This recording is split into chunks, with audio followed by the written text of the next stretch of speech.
Chief Randy Fontenot and Lieutenant Dunn. Okay. They're going to be speaking about the canine dogs. Good afternoon, ladies and gentlemen. For those who don't know me, I'm Michael Dunn. I'm a lieutenant with the Eunice Police Department. I've been serving the community since 2010. Here in the last, during my years here recently, we've seen a very steep increase in the sale and use of narcotics inside of our city and in the surrounding areas. I'm pretty sure some of you, or not even most of y'all, would know someone that has suffered or is suffering from a drug addiction at this time. Narcotics is not only destroying the user, their families, but also our town and our community. The sale of illegal narcotics also contributes to other crimes that kind of piggyback the illegal drug trade, such as thefts, batteries, murder, and other violent acts.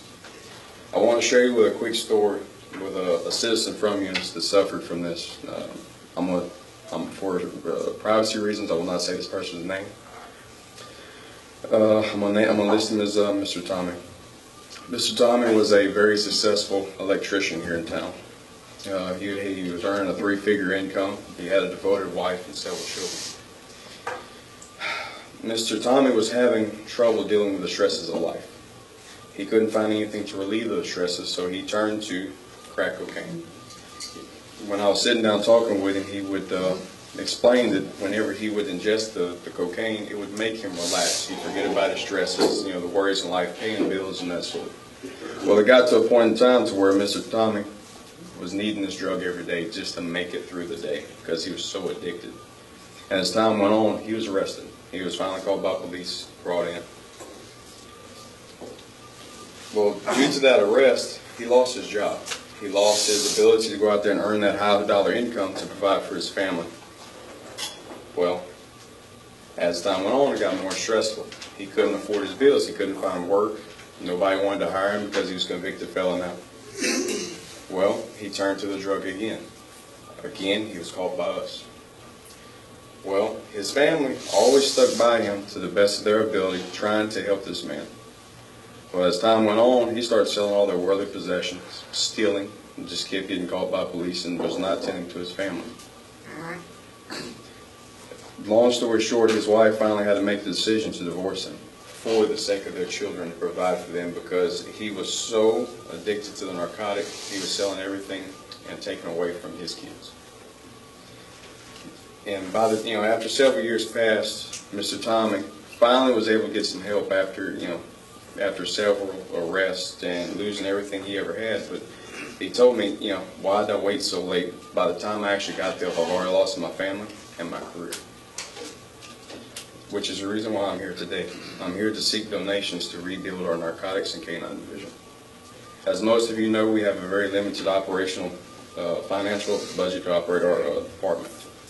The list of items we need to purchase is 1 trained canine. The approximate value is approximately $9,500. Miscellaneous equipment for proper carrying of the canine, $3,250. And if all possible, a vehicle for the handler and the canine, which is $27,900. Unfortunately, we as a department do not have enough money to purchase all the equipment to start this program at this time. There are grants out there we are actively seeking, but as most of you know, grants are very lengthy and not guaranteed. Which is one of the reasons why I wanted to approach the citizens of Eunice first. I want to try to build a better rapport between the citizens and our police department to be more proactive in helping us identify our drug problem areas and to help us in any way possible. There's a difference between knowing and having a reasonable suspicion and proving there to be probable cause for an arrest. Reasonable suspicion is a reasonable presumption that a crime has been, is being, or will be committed. It is a reasonable belief based on facts and circumstances to an informed police officer in his training and experience. Reasonable suspicion is defined as seeing more than a guess or a hunch, but less than probable cause. Probable cause is an articulatable facts and circumstances which lead a reasonable and prudent man to believe a crime has been, is being, or will be committed. For over 40 years, law enforcement officers have been using drug sniffing dogs as part of their efforts to detect illegal narcotics. We use these dogs such as during routine traffic stops, airports, and stuff of that nature, where people gather, without a warrant or probable cause. As the court famously ruled in the United States versus Place, the sniff of a police dog is not considered a search under the Fourth Amendment protection. Courts have made it clear that while the drug-sniffing dog does not require probable cause, the dog's detection of the scent of narcotics is establishes probable cause and justifies a search without a warrant.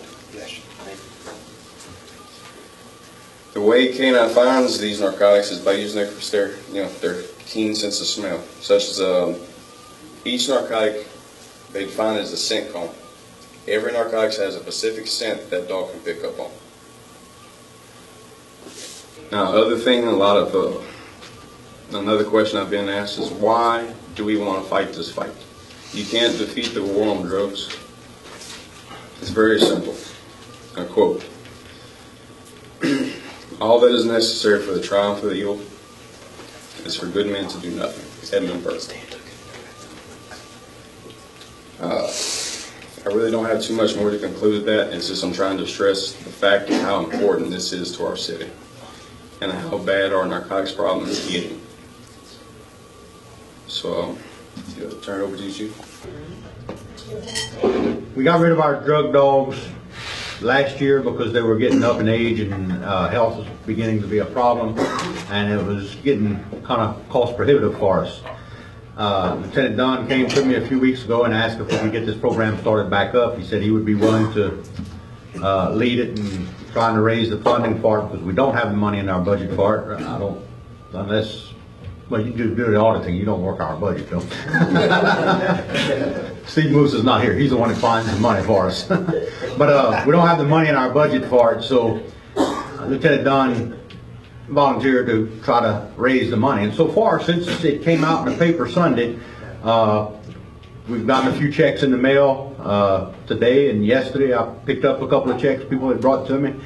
Dale Stig gave us $1,000, and we got some other checks from some other businesses in town. So the money's starting to come in, but we still need a few $1,000s, quite a few thousand. The car is one of the largest expenses. That's something we don't necessarily need to have right now. We can work this without the car. It would be nice to have it. There's a lot of perks to having that car, especially set up the way he was talking about the electronic doors and stuff.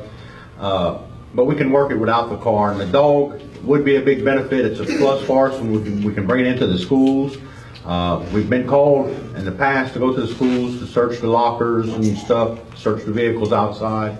We've had other schools and other jurisdictions that have called us and asked us to go with our dogs in the past. We've done that. And the dog is used for building searches, which protects our officers. We can send the dog in, put that dog in that danger, instead of having an officer go in to face a suspect inside of a building. So there are a lot of advantages to having the dog. It's kind of expensive for us to get started, but once we get past the startup expenses, I think our budget can handle the rest of the maintenance fees, is what I would call it. Until the dog gets to a certain age, and that's one of the reasons we had to let the last dogs go, is because of the price. The vet bills are getting kind of high. The dogs are getting kind of old. They weren't performing as well, and it just gets to the point where we had to make a decision: was it worth keeping the dogs basically on the payroll and having to continue paying those expenses for them? The dollar amount that you needed? How much is the dollar? The average cost for adult purpose canine is approximately $9,500. And that includes the training for the handler. Right, that's a trainer's course and everything for that. Supplies, Around $3,000 for supplies.